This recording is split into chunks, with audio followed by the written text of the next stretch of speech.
Welcome back to the channel. I got some very important news to tell you. Okay? Now, before we begin, like, comment, subscribe, and I appreciate you for watching. Let's get this video shared to our friends and families abroad and at home, okay? But anyway, across Africa, battles are no longer fought with bayonets and flags. They are fought with contracts, minerals, satellites, and silence. Lithium, the metal that powers electric cars, smartphones, global clean energy, has become Africa's new gold. And Zimbabwe sits on one of the largest and richest lithium reserves on Earth. But ask yourself, if Africa holds the resource, why does Africa not hold the power? Today, we break down Zimbabwe's lithium war, the players, the pressure, the foreign patrons, and, well, the internal risks, and why the single mineral could determine Africa's economic future. Let's begin. Now, when we talk about lithium, what is lithium? Well, lithium is a shiny white metal that makes batteries, and batteries makes cars move, phones work, and countries rich. Whoever controls lithium today controls tomorrow's technology. Well, Zimbabwe holds over 11 million tons of it. That is why the world is suddenly paying attention. Zimbabwe has become the center of a global tug-of-war. In the last 3 years, Chinese firms bought major lithium mines. Sinomine, Zhejiang Huayou, MaxMind, and Yahua acquired massive concessions. Zimbabwe banned raw lithium exports in 2022, right? The government says no more shipping of our minerals out of the country unprocessed. Build factories here. Now, because of that, Zimbabwe's officials estimated that $1.8 billion in lithium is smuggled out yearly through syndicates. So what does this mean? Well, this means even with government policies, lithium is still leaving the country illegally. Someone is benefiting, and it's not Zimbabwe. There are 4 major players. The first, well, that's obviously the Chinese mining giants, because China controls 70% of global lithium processing and wants Zimbabwe's raw materials. What are the pros of this? Well, they bring investments and jobs into the country. The cons or the disadvantages, well, most profits leave Africa. Processing still happens in China. The second is the US and European firms want to counter China's dominance. They pressure Zimbabwe to open its market so they could come in. But let's be honest, they're not coming for charity. They're not. Now, some officials quietly partner with foreign firms, even in smuggling chains. This is the internal betrayal part. Foreign exploitation is only possible when insiders open the door. The only group with no real power over the resources that sits beneath your feet are the Zimbabweans, the people of that country. So why did Zimbabwe ban raw exports? Because the ban shocked Western companies, it upset Chinese investors and disrupted old smuggling routes.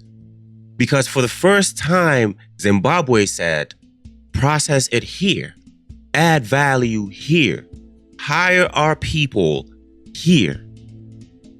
This is the same strategy used by Indonesia for nickel, DRC for cobalt, Namibia for rare earth, and you can keep going on and on.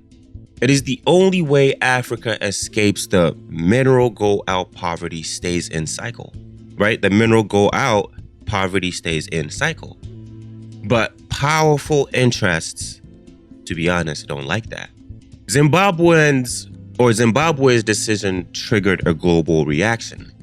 Chinese firms rushed to build processing plants, which can be seen here. The EU panicked because Europe needs lithium for electrical vehicles. Zimbabwe's ban threatened EU's climate goals. Next, after this, smuggling intensified.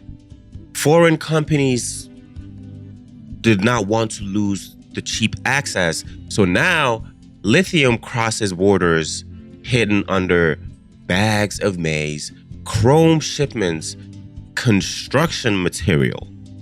Zimbabwe is now a geopolitical battlefield. China versus the West, smugglers versus the state, the people versus the elite. This is the new scramble for Africa. Silent, but deadly. A resource can bless a nation or break it. So here's how I believe Zimbabwe wins. They can begin by building a full battery manufacturing chain, right? From mining to processing to battery factories to export finished goods. Now, this requires partnerships with friendly nations, training youth in mineral technology, making local ownership stakes mandatory, right? Next, create a pan-African lithium market. I know that's scary because you don't know who's coming into the country with ulterior motives. But prices must be controlled by Africa, profits flowing to Africa, and decisions made in Africa. So guess what? We have to crush smuggling syndicates. Not by chasing smugglers, but by dismantling elite networks protecting them. We must also demand technology transfer, right? No more foreign firms bring equipment and Africans dig the holes. Africa must move from digging to designing. That is the real sovereignty. Critics argue that the ban scares investors and also Zimbabwe lacks local expertise. Factories always take years to build and regulations slow down the process. But here is the truth. Investors are only scared when they cannot exploit. See, China and Indonesia prove that strict rules attract responsible investors and chase away opportunities. Africa must learn the difference. Zimbabwe sits at the center of a global storm.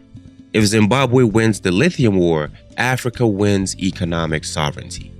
If Zimbabwe loses, the continent repeats a 500-year-old mistake of the continent repeating 500 years of extraction. Lithium is not just a mineral, it's a mirror, my guys.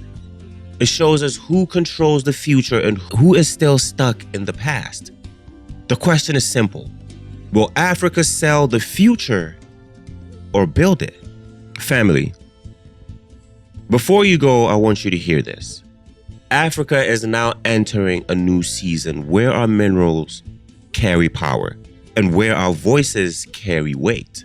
But this movement only grows when you amplify it. And that is why this channel is here. To amplify the story of Africa, amplify the progress of Africa. So I need you to like the video. It tells the algorithm our stories matter. Comment your thoughts because that is very important. Your voice pushes the message further.